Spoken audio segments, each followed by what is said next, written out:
বিসমিল্লাহির রহমানির রহিম।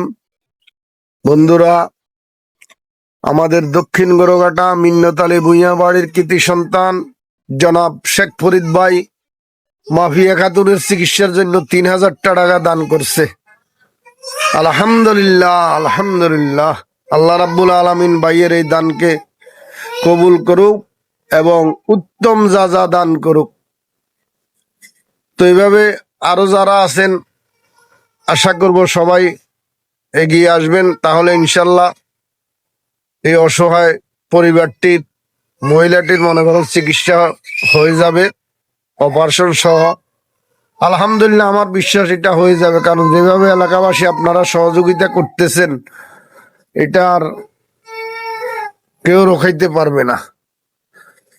তো আবারও শেখ ফরিদ ভাইয়ের জন্য সবার কাছে দোয়া চাচ্ছি, দোয়া করবেন অন্তর থেকে। আল্লাহ রাব্বুল আলামিন ভাইকে যেন বিপদ আপদ বলা মুসিবত থেকে রক্ষা করে। এখন রাখতেছি। আসসালামু আলাইকুম ওয়া রাহমাতুল্লাহ।